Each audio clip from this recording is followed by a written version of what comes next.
Everyone, কেমন আছো তোমরা? আজকে রবিবার, তো আমরা তিনজন এখন যাচ্ছি চার্চে। তো চার্চ পৌঁছে যাওয়ার পরে, আর এটা হচ্ছে আমাদের church, Asansol Ushagram Methodist church.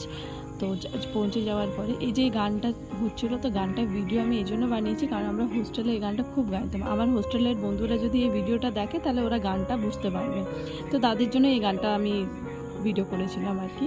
Church চলাকালীন আর আমি ভিডিও বানাইনি। তারপরে চার্চ শেষ হয়ে যাওয়ার পরে আমি আর দাদু দুজন মিলে বেরিয়ে পড়লাম কিছু সবজি বাজার আর মাছ কিনতে। মাছ আমার ছোটো মাছই খেতে ভালো লাগে, তোমাদের কোন মাছ খেতে ভালো লাগে কমেন্টে অবশ্যই জানিও। আর সবজি বাজারে ঢুকলে তো মনে হয় আমি সব সবজি কিনে নিই, আমার সবজি কিনতে এত ভালো লাগে। তো যাই হোক, আমরা মাছ আর সবজি বাজার করে এই আমরা দুজন টুকটুক করে হেঁটে হেঁটে যাচ্ছি। এখন আমি পার হবো সবথেকে বড় একটা ব্রিজ। সত্যি রাস্তা প্রচুর খারাপ আমাদের, তো এই একটা ছোট্ট একটা ব্রিজ পার হচ্ছি।